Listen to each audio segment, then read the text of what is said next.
This worked out well for me. Scary. I'm not going to paint a picture that it was beautiful. It was scary. It was very scary because having that direct deposit paycheck in my account every 2 weeks for my corporate job was good. Now that check has to come from my efforts, from what I do as an educator. So I've got to constantly be reaching out to the community and finding communities of people that need what I offer. And that's the thing, finding people that need what I offer. Welcome to the In Factor, conversations about how great entrepreneurs started, stumbled, and succeeded. I'm Rebecca White, and our next guest is Sabrina Protic. Sabrina is a published author, certified life coach, founder of Women's Entrepreneurial Empowerment, and a licensed financial services coach. In this episode, Sabrina shares her story of how she leapt into entrepreneurship during one of the darkest moments of her life and how she was able to pivot from almost 4 decades as a manager in corporate America to an entirely new industry as her own boss. I hope that you are inspired by this episode and enjoy it as much as I did. Sabrina, thank you for joining me today on In Factor. Oh, thank you so much for having me. This is a pleasure and a blessing. Well, I'm really excited to talk to you today. I got to meet you through a book that you're contributing to, and then I'm also writing the foreword for about Tampa Bay entrepreneurs who have been through kind of a rough time this past year, as people around the world have, with this pandemic. And can you share a little bit about your story? I was very taken when I heard a little bit about it, but we're nearing the end of 2020 as we record this. It's been a tough year, and I know it's been a transitional year for you. So could you share a little bit of that with our listeners? Yes, I will. Well, I'll start my story off that I didn't get a cake. Nobody knows that. I didn't get a cake. Well, I finally just got one. I'll tell you about that. But a career mother, and my kids are adults now, doing quite well, but 41 years in corporate America. And I had a nice plan to maybe in 3 years retire and take my little Medicaid and be happy and probably join a women's club. And you know what we do when we retire. So I had kind of started working on the whole community thing, and we'll get more into some of the organizations that I'd done. But my master plan was to continue that. And I knew that retirement wasn't too far off. So I actually started a couple little small businesses. I wrote a book. We'll talk a little bit about that. Just a year ago, it launched, and I became a certified life coach right just before that book. And now I'm a financial coach, and I'll tell you how that happened. So all of that in 1 year, I still can't believe all that happened. But I was positioning myself because, it's a good thing to plan, plan for your future. So I was planning for my future, and everything was rosy. Life was wonderful. I was scheduled for a book tour in Barnes and Nobles. I'd done one successfully. I was getting booked for speaking engagements. And then the bottom fell out with the pandemic. And unlike most people, I felt totally secure. I said, well, all my public things are not going to happen this year, but it was the residual income. It was setting me up for retirement, but I'm good. I've got my career job and I'm good. Everything's fine. I didn't worry. Well, we didn't know how serious this pandemic was going to be. Mm-hmm. Nobody really knew it was going to reach down now, 8 months now. And now I'm touched. Because this nice, secure job that I had of 41 years, I received a phone call that I was being furloughed for 8 weeks. I just could barely even digest that phone call because I had been there so long, and I was just years away from what I would call a secure lifestyle. And it was a little devastating to me. Very devastating, because just before that, I had lost the income from all my side jobs. So now to get that phone call, I'm looking at zero income right now. Unemployment's 12 weeks. I'm furloughed for 8 weeks. So what am I going to do? Because if the news comes back negative that I don't have a job, what am I going to do? And that's the first time I've ever felt that way in my entire life, where I was facing zero income. Well, I thought to myself, let me just think about this for a minute. I didn't lose my life. And that's significant because a lot of people are losing their lives. Right. With the pandemic. So I was thankful, a little nervous, but thankful. I just thought, well, Sabrina, didn't you lose your life? So what'd you lose? Income, you can replace that. Benefits, you can replace those. So you're still in a good place. And I just felt like I was too old to reemploy, to be honest. Who's going to hire me to retire me in 3 years? I'm just being realistic. 40 million people looking for a job. I'm not going to stand out. And I felt like I'd ridden that bicycle anyway for 41 years. I'm really more into the service side of life and doing the things that are important to people and helping people. So I thought, Sabrina, if that's you, if that's really what you are all about, then do that. So I said, I'm not looking for a job and I'm not looking for a career opportunity. I want to find something where I can serve the community. And I found that through becoming a licensed financial coach, because me searching for my own benefits found out what I didn't know. I don't know these things. And I figured 40 million people that are looking for a job that's going to have to reemploy and that's going to look for benefits. They're going to be looking for benefits, the things that I'd lost. So that is what I did. I got my license. And I'm going to tell you something, Dr. White, sending this old girl back to school. That was the one thing I worried about, to be honest. Could I test? Could I retain information and test? Because I'm learning things. I'm learning state laws and rules. And I was doing it in a condensed period of time because I wanted to have that security blanket that once I got that phone call in 8 weeks, that I could take care of myself, that I was able to generate income and take care of myself. And that worried me, just to be honest. But I did. But I studied hard. I did not play. When everybody was doing, talking and doing social things and watching movies, I was locked up in my room studying. What a great story. So you're a resilient person. You didn't sit around long, right? No. You got back up and you said, I got 8 weeks here and I've got to make sure that if at the end of this 8 weeks, my job is not there for me, I can survive and I can take care of myself. And what a great lesson for all of our young entrepreneurs out there and others who may be facing very similar devastating situations. Now, you mentioned the chapter in the book that I'm writing the foreword for. Your chapter in the book is I Didn't Get a Cake. You mentioned that. You've got to tell our audience about that story because that's such a great story. Yes. Well, I had always been the designated person for years. Of my 41 years, there are probably 30 years was the exit person. So anytime somebody retired, they had longevity, I always got their cake. I had the cake decorated. I chose the words. I took so much pride. Now you could imagine that I was waiting on my cake one day. I said, they're going to do this for me one day. We'd have cake and I picked out the pretty little paper plates and the napkins and everything to go along with it. And I could say, oh, one day they're going to do this for me. I even wrote a poem a couple times, poetry, just for people's exit strategies. So I just knew one day I was going to get my accolades and my cake. And I kind of lived for that. So when I got that phone call after the 8 weeks that my job had been eliminated, you know what I was most upset about, Dr. White? Didn't get your cake. I didn't get my cake. And I kept thinking, well, are they going to Uber me a cake? Maybe I'll get a cake. But I didn't get the cake. And that was just so symbolic and more than just the money. I never got to see the people that I had worked with for so many years. I never got to say that goodbye. I missed all of that. And that anguished me more than anything else because the cake was symbolic, of all of that. And I miss that the most is I didn't get a cake. And I mentioned that, and that's now the title of my book, that I didn't get a cake. But I will tell you, a couple of weeks ago when we did a launch, our publisher got me a cake. So you got a cake. That's awesome. Got a cake. And I'm not a big cake eater, but that cake tasted so good.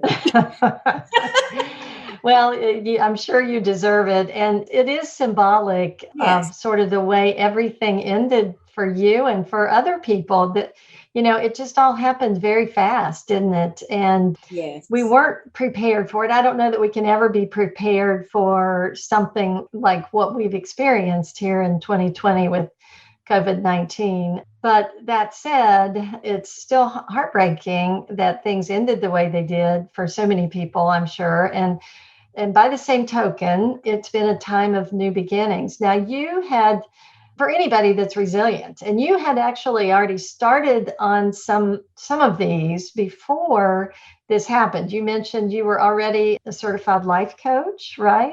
And yes. So as I was writing my book, which I thought it was a big accomplishment because it was a book about my journey and having it all and losing it all. And I thought, I'm back and I can show and empower people how to get back on your feet. I didn't know there was going to be another hurdle. So I right. wrote this book, Growing Ageless, that actually, can I show my book? This is my Sure. book. I Yeah. keep it here. It's a talking point. That's why I keep it here when I talk to people, because this is a journey of going through a major hurdle in life and how to bounce back. So I bounced back and I felt so good about that. And I wanted to become a certified life coach because not only did I want to write my story, I wanted to be qualified to help other people get through major life changes, how to change that mental mindset. So I became a certified life coach just before this book launched. So I would have the credentials and credibility. I'm really big on credibility. I felt like I needed to be qualified. Yes, my story, but now I want to help you. So I was lining all those things up, and I just didn't even realize I had done all that inside of a year. I didn't realize that this book launched last October, and I became a certified life coach, the book, and also now licensed in financial services just back June 23rd. Like, who does that? Yeah. Well, an amazing person does that, and that's you, Sabrina. So, No, so, that's so, so, survival. so basically, you had undergone a major life crisis prior to this, and that's what the first book's about. Yes. So I had, the perfect life, married, two kids, a dog, a house, and they call it 2.5 kids in a minivan. And that was exactly it. And I remember thinking life is just so good. Like it couldn't be any better. And then the family life just took a turn for the worst. And I found myself a single parent. And I was always afraid of that statistic. You're in college. It's that's that statistic that gets me, a divorced woman with two kids. And I didn't want to be that statistic, but I was. And I wanted to do right by my children. So I didn't want to make my life about me and my downfall. I wanted to still teach and educate them, which they've gone on to be good. But I went through a period of depression. I felt like I had no value and I felt like there was nothing I could offer anybody because how can I like empower somebody and look what I just went through? But I found the secret to that was to take the focus off of me and make it on other people. So learn to empower and help other people. And I started my women's empowerment organization for that reason. I got busy in the community. I just got busy helping people on my own. I started this organization, which has over 600 members now. I started with 5 people. And I just, hey, you want to do something good for women? And we just kept at it, and we do great things for the community. But as I'm building and growing and helping other people, I got stronger. I felt better about myself, and I realized, hey, you do have something to offer. You can contribute to society. You are a good person. And I just felt good about myself. And I actually met my publisher in the Women's Empowerment Organization, and you know who that is. Mm-hmm. And she said, Sabrina, write your story. And I thought, oh, I can't do that. I can't do that. I was still kind of living in that world. No, you can do it. And it was through that empowerment and encouragement from her that I wrote my story of how to go from zero to hero, as you might mention, but not because I was, financially successful. I had recovered and I was now on the path to helping other people, specifically women. That's my niche, is helping women entrepreneurs get the visibility, recover, and how to build networks, how to grow. That's kind of what I focused on. Yeah, what a great story, an inspiring story. And, it's really interesting. I just interestingly had a conversation with a young man who was feeling very, very frustrated because there were 3 or 4, every time he got on his feet, things seemed to knock him back down. What kind of advice, if we've got some students or others out there listening to this, you gave some really good advice. You got the focus off of you and onto other people. How did you do that? What advice would you give to somebody who feels like, it just seems like every time I get on my feet, something knocks them out from Yeah. under me? It's the stories in our head, though, too. So the main thing is do not isolate yourself. We need people and we need friends. And I will tell you, there are four of us. There's three women that we've been there for each other. So as I was going through this depression, one of those ladies resurfaced and moved, but she moved away and she pulled me out, said, hey, go be around other women. I didn't really want to. But as I was around these other people, I realized I wasn't the only one. There's many women and men that have stories to tell where they've hit the wall. Well, once you start hearing that, you realize, hey, you know what? I went through that. Let me share my story. And it was because of that. So that pack, in my book, there's a chapter called The Pack. And it was the pack that helped me get through it. As a matter of fact, Dr. White, when I got my cake, I called those three girls, let's eat some cake. Right. There we are with our masks. But it was also those three ladies that I called when I lost my job. Right. And they built me up and they said, Sabrina, you'll get back on your feet. So what I want to say to that guy and to other people is the importance of networks, the importance of friends, the importance of communicating with other people. Because if you just become the hero or the zero in your own head, you won't progress. So get your own thoughts out of your head, interact and integrate with society, form one or two or three or four confidants, buddies, whatever you want to call them. And that's when you're going to flourish and grow. You got to just stop creating stories in your head about your life. Mm-hmm, mm-hmm. That's really great advice. So you went through a tough time. You came out of that, wrote a book about it, and were feeling empowered and ready to take on this next stage of your career, which was going to be, finishing out your corporate job and starting being a life coach and book author, and which you'd already started. And then you get hit again. And so you're out there and you're trying to figure out your own financial situation. And that's what led you to this next path. Is that right? Yes, because losing income, you have to have another means of income. And even if you have a little bit of money set aside, it can be drained quickly when there's no money coming in. So I had to have a financial plan. And being a financial coach, I'm a paid educator. I'm an educator. And I teach families and communities. My main focus is the middle class.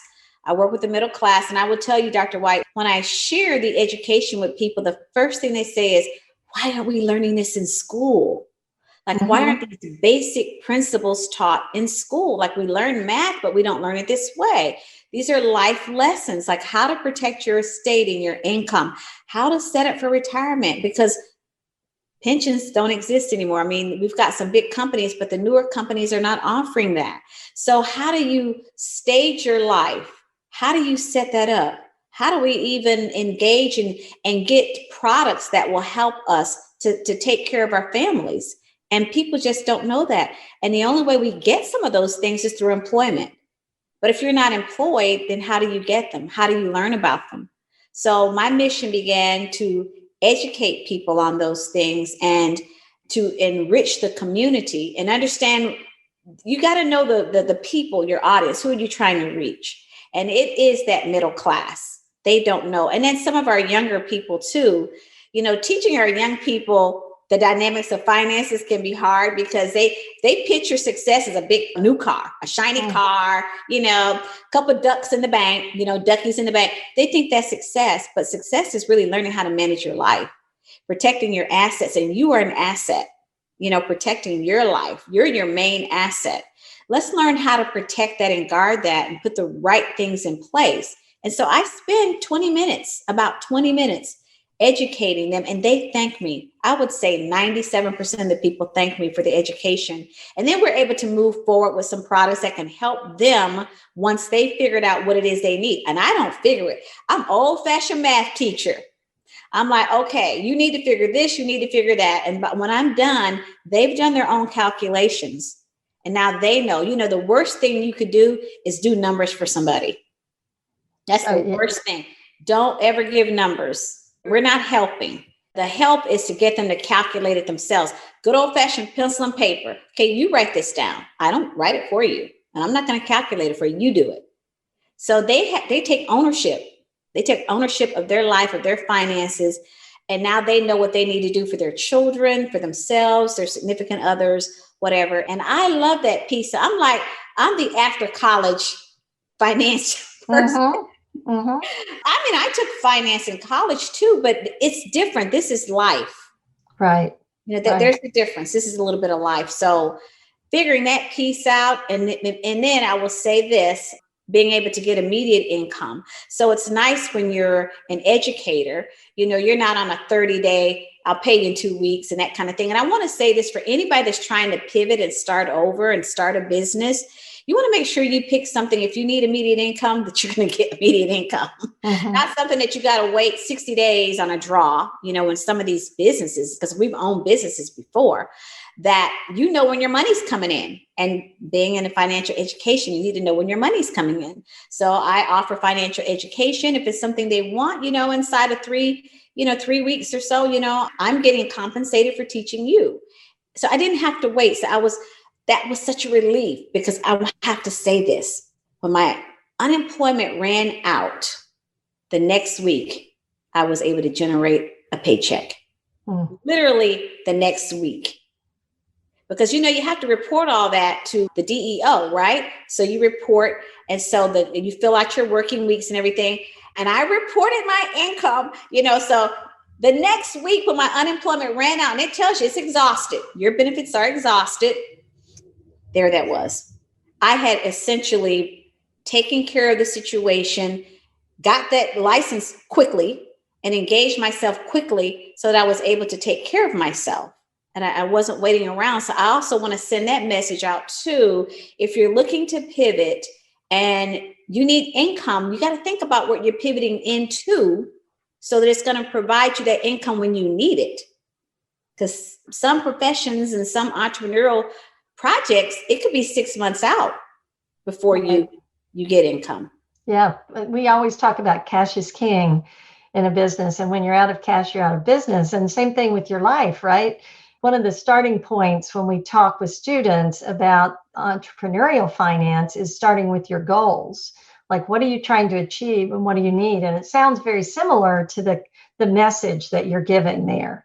Yes. And we also, as in my financial space, I also teach communities how to eliminate debt. And that is a free service that we offer as part of my package. We have a whole debt calculator and we work with them. And we also have formulas, like I said, to help them with retirement. So that is also a free service. So I'm giving to the community, in that way. It's a little bit of my time, but you know what? Teachers don't worry about that, do we? Educators, you don't measure a clock, when you're teaching. You just don't do that. You feel good. The payback is when you've helped someone. And I'm happy. This worked out well for me. Scary.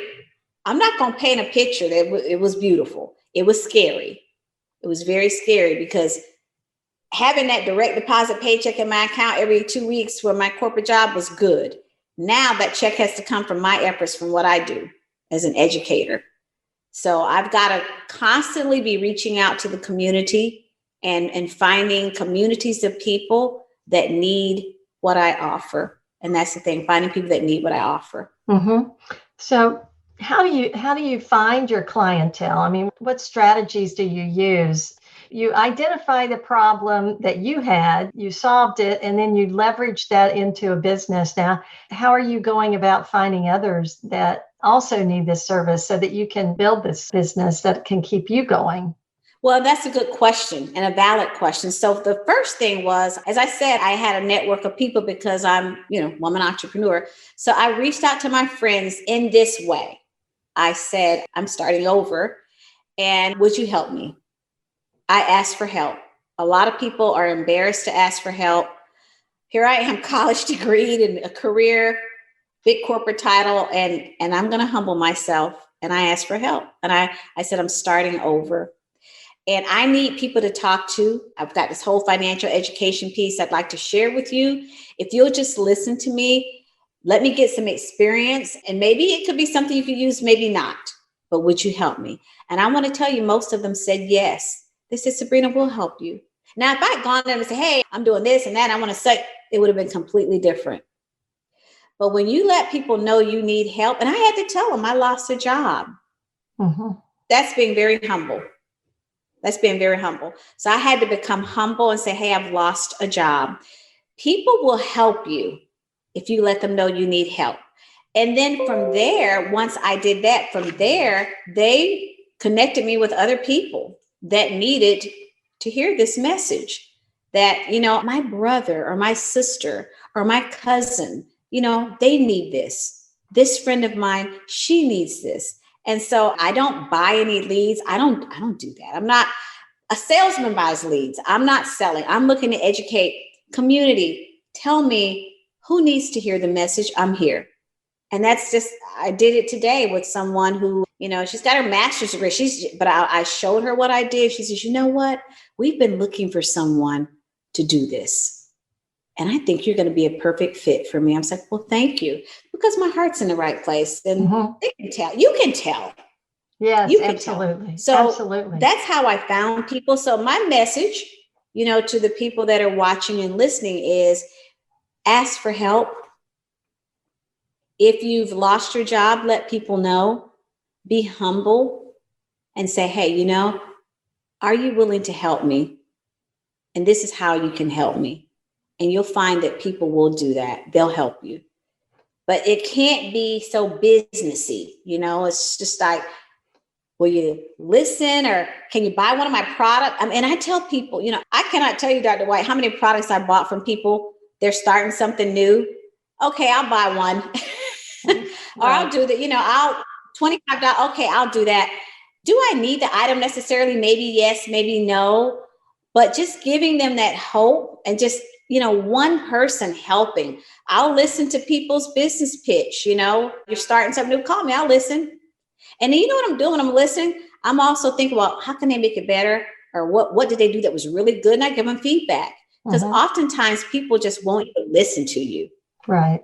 That's all you need is a listening. And it's about building relationships, right? It's not just about taking all the time. It's about giving and taking. And that's kind of long-term success, I think, in business is when you build relationships and then you have these people that you can go back to. So let's talk a little bit more about your business. Take us through what it's like to work with you and what you do for your clients. Oh, thank you so much for asking. So I have a 15-minute PowerPoint presentation, and it's really broken up in 3 parts. So what I tell people is I'm a financial coach, and I have a 15-minute educational presentation I'd like to share with you. Husband and wife, as you know, husbands and wives really make decisions together. I've had wives, well, I make all the decisions, and the reality is, couples make decisions together. And if you talk to the wife, she's got to go try to regurgitate that to her husband, and she misses the high points, and then he doesn't get it. He's like, who's that crackpot you're talking to? Because she couldn't even say it right. So I really say, look, husbands and wives, let's stop splitting things up. Husbands and wives make major decisions together. This is a major education that both husbands and wives need to know. So if you're husband and wife, can we just take 15, 20 minutes where you can be together in the same room? So many people are like, well, my husband's busy working or whatever, but we got to change some things. So I get husband and wife together, and the presentation is broken up in basically 3 parts. And we talk about, life insurance. What is life insurance? Well, when I ask them about life insurance, everybody thinks it's for death. Well, you got to die to get it. No, you don't. And they don't know that. You don't? No, we have something called living benefits. You don't have to die to get your life insurance. Now, here's the question. Why do we even have life insurance anyway? Because I'm going to be honest, when I got my life insurance at work, I thought about how much everybody was going to get. It really wasn't about the things that it should have been about. It'll pay for my funeral, husband gets this, child gets that. That's really not what life insurance is about. It is about taking care of the things that matter. So what about your house? Who's going to pay for your mortgage if you're gone? Who's going to cover your debts that you had? Because Florida is a community state and your wife's going to inherit it or your husband's going to inherit it. Who's going to pay for that? If you're a 2-income household and one's gone, who's going to absorb the debt of 2 people? So when you're looking at life insurance, you have to consider the income that's missing that required 2 incomes to take care of. Who's going to pay the rent? And what about basics of gas and clothing and food? Who's going to cover that? What about the children? So you've got a 4-year-old and a 6-year-old. What's your college plans? Do you have plans? What happens if one mate's gone? Who's going to fund the college? Or do you want your kids to have to borrow money for that? What is your plan? Most people are shocked. Now, you were not in financial planning before, right? You were in something completely different. No, I was not in it. I would tell you, I guess numbers just find me. I was a credit manager for years, but I didn't do this kind of stuff. I didn't do this. But I guess numbers just find me. I can crunch them. I can do them. And so, typically when people are choosing a profession or choosing something to go into or a business, it's not this. They think about, something a little bit more glamorous. Maybe I can be a life coach, but not on the back end, not this number thing.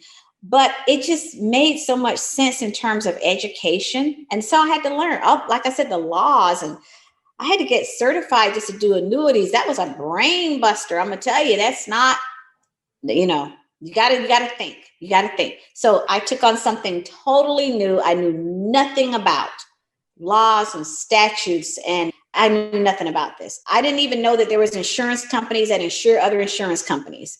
I bet you didn't know that.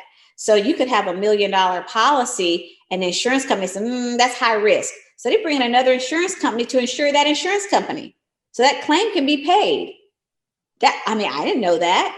And also, here's something I'm going to enlighten the public too. Did you know that you can sell your life insurance policy?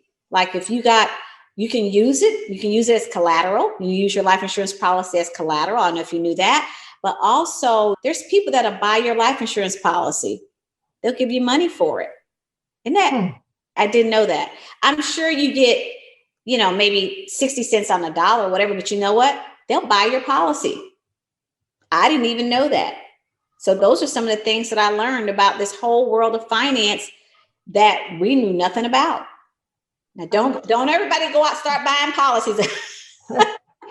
Well, yeah, it sounds like to me, what you found is a way to combine your life coach and relationship perspective and desire to help people, and sort of tied that to something that people need right now, especially, but always. And that is, they need to make sure that they're financially secure.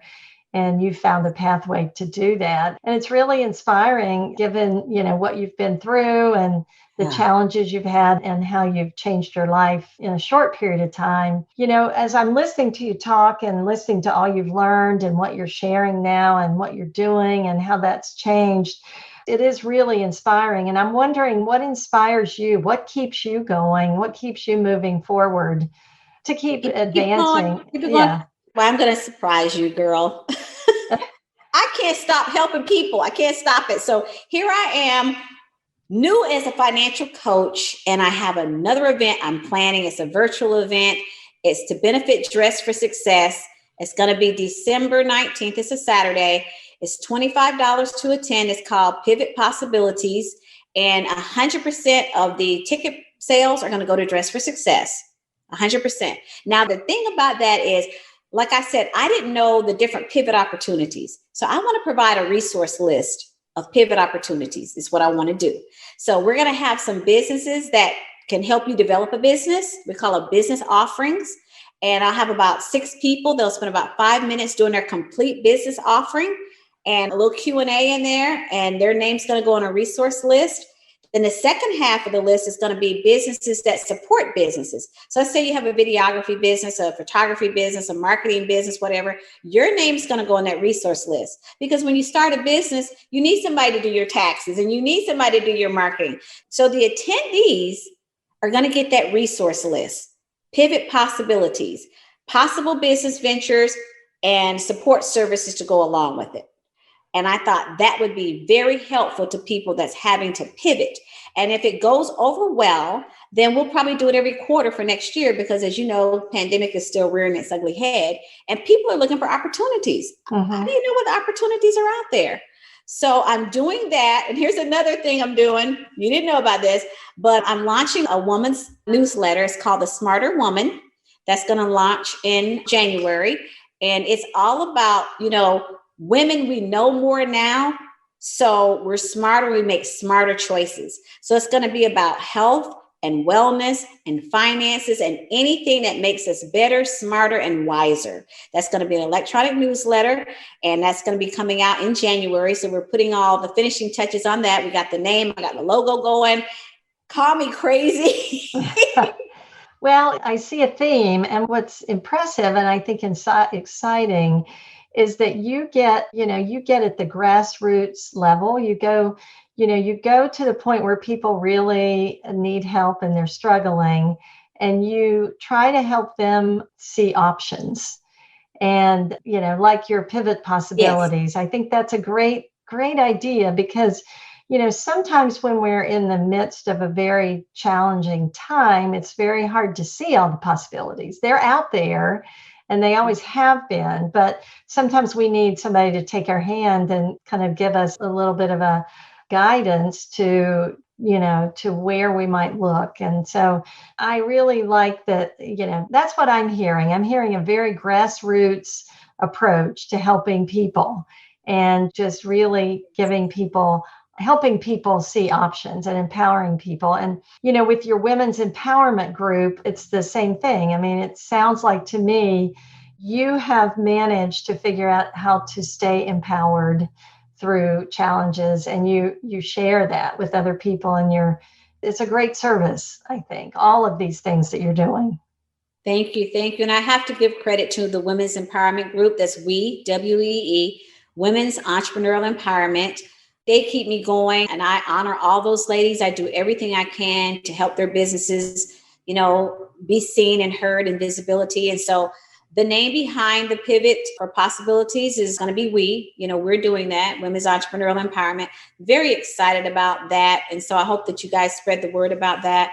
It's going to be December 19th. And also, like you said, grassroots. So the newsletter, we're going to have a pharmacy that's going to be a compounding pharmacy because he has a anti-aging part of his pharmacy. And also we have a medical doctor. And I think you know who she is, Dr. Biwa. Do you know Dr. Biwa? Mm-hmm. Okay. She's going to be involved in the newsletter. We have an attorney that's going to be involved in the newsletter, myself, providing. So it'll be medical information. It's going to be life-changing information. It's going to be financial information. Each month, we're going to bring topics that are critical to women. That's wonderful. Help them grow. That's wonderful. So I want to ask you, you definitely exhibit resilience in your own life. And, resilience is something over the years, as I've been teaching and studying entrepreneurship and practicing it myself, that I've come to believe that is fundamental to being successful, probably in any way, but especially as an entrepreneur. So to what do you attribute your resilience? Is it something you've developed over the years? Did you learn this as a child? Are there any tips, techniques that you use to remain positive and optimistic and resilient? I have to give that credit to my mother. My mother is a sterling example of resilience. And for every negative comment I will make to her, she'll give me 2 positives. She is like my anchor. And at 84 years old, my mom probably reads a 300-page book every week. Still, she's a reader. And so she has always empowered me when I was down and I was low and I felt like I just couldn't go on. And she said, no, Sabrina, no, we're not going to have this. So she's always been the one to pick up the family. She picks us up every time. So I would say I was groomed by my mom, and she's my hero. She is a sterling example of a resilient woman, and I owe all of that to her. So I've done the same thing, hopefully, with my children. I've got a daughter. She's a powerhouse. My daughter has twin girls. They're 12 months old, and she's got a 9-year-old, and she's an entrepreneur. I'm helping her do some things. I'm helping her. We're both co-hosts on Thriving Women Talk, and that's issues that impact women. And she's on that now. So here she is with twins. She gets that bottle, that feeding time down, and she's able to get in front of that camera real quick. So I said, Whitney, you can do this. You can do it. I empower her and inspire her to do it. So she knows that she can still do things, even though, she's a mom, she's married, got kids, but she can still make that time. So I do that because that's what my mom did with me. You can do it. Yeah, I've got a mom story too, so it's wonderful. And my mom was my inspiration as well. So Yes. that's wonderful to hear. So, this has been really exciting for me to hear about. What does the pathway look like for Sabrina over the next few years? You had your retirement all mapped out, and what are the next few years going to look like for you, and what's your plan now? Well, I will tell you through my financial coaching, I've gotten closer to my children. I think everybody's gotten closer because of sheltering in place. And I'm building a business rapport with them also. So my son's in business with me on a different level, on a different level. We do some business things together, my daughter as well. So what I see coming out of this is a little family unity. We're kind of getting some of that back and getting to have a little pivotal role in their life with that, inspiring. And also, because of this business, I've got about 19 people that I'm training to be coaches, financial coaches. So I see myself as like that retired coach. I see myself as a person that's still coaching people and helping people be the best that they can be. And I love it. So I'm still teaching, I'm coaching, I'm life coaching, I'm financial coaching. So I kind of see myself as that person. I'm just always going to be that little coach somewhere doing something for somebody and being involved in the community. That's really what I see. I see myself just doing that. You know what? What's interesting to me is listening to you, because before it was all about this point in time when you were going to retire and then you were going to do everything. But now life has given you the opportunity, even though it came in a rather painful way, to dive right in. And it's less about reaching that point in time and more about living a life that's really true to Sabrina and what you were all about all along and what you really loved and are passionate about. So that's really very cool to see. And I think for anybody listening that wants to be an entrepreneur or is starting in this path, it's a really inspiring story to hear that, sometimes through the bumpiest, rockiest times, we can find our way to where we were meant to be all along. So really, really great story. Sabrina, I always like to ask a couple of questions as we wrap up our conversation. And that the first one is, if you had one piece of advice that you could leave with our listeners, knowing you've got a lot of student entrepreneurs or people who would like to start a business or maybe have started one and they're still, trying to figure everything out, what would that advice be? Well, first of all, I think you've got to be passionate about what you do. I didn't per se choose finances, but I chose coaching. So I love that piece of coaching. So that's why it was a good fit for me. So make sure that you're doing something that you enjoy doing. If you're not a people person, coaching is not the thing for you. So you have to find where's your comfort zone. And some people aren't successful in business because they've chosen the wrong thing. Like they'll tell you, I absolutely hate this. Why are you doing it? Because somebody said I can make $1 million. Well, that's really not the reason to do something. You've got to do it because you have a passion. So I go pivot with passion and purpose. That's my advice there. Pivot with passion and purpose. Second of all, and as I mentioned earlier, ask for help. If you're not a business strategist, get one. I did have a coach. I had somebody that coached me into financial coaching. I had somebody coached me into life coaching. Get a coach. Get someone that's going to help you when you feel like you can't do it anymore, or stay away from this, or do that. You need to get a good support group, and then find balance in your life. Find time where you can actually step away from that and eat a cheeseburger with somebody or whatever. Find time to enjoy life, because you have to have those little rewards. If life is all about pushing, and you don't have those little rewards, you're going to burn out. So avoid the burnout. Do something good for yourself every now and then. Find a balance. So balance is key. Yeah, I like that a lot. Great. All great advice. And great to see you living it, and just so excited to hear your story and looking forward to seeing what 2021 brings for Sabrina. So where can our listeners connect with you, find your book, find out more about what you do? Anything you want to share in terms of ways that people can connect with you and find out about what you're doing? Yes, well, thank you. Well, I just got relevant on Google. I sent away for Google my number, something like that. Somebody's helping me with that. So anyway, I said, get a coach. So they said, Sabrina, are you on Google? No, I don't have my business on Google. You need to be on Google. So I'm on, so Sabrina Protic Enterprises is on Google. Sabrina Protic Enterprises is on Google, so you can find me there. Also, I have a website, sabrinaprotic.com, and that's Protic, sabrinaprotic.com. I have a YouTube channel, Sabrina Protic. I figure that's not a common name, so if you can manage to spell Protic, you can find me. Yeah. You can find me. And it's pretty much that simple. Sabrina Protic Enterprises or sabrinaprotic.com. I'm also on social media. I have a Facebook page. I have Instagram. I'm still trying to figure Instagram out. I'm just telling the truth about that. And my Facebook page is pretty simple. You'll see me elevate a lot of people on my Facebook pages. That's kind of how I do that. I mention myself briefly, but more other people. But yeah, reach out to me, Sabrina Protic. I'm here in the community, and you can also find we. So we have a website. So it's WEE-Women Entrepreneurs. That's WEE-Women Entrepreneurs. And you can find out more about we and how you can support us and support these wonderful women entrepreneurs. Thank you, Sabrina. If you enjoyed this episode and would like to learn more about entrepreneurship, we would love it if you hit that subscribe button. Thank you so much for listening to this episode of InFactor.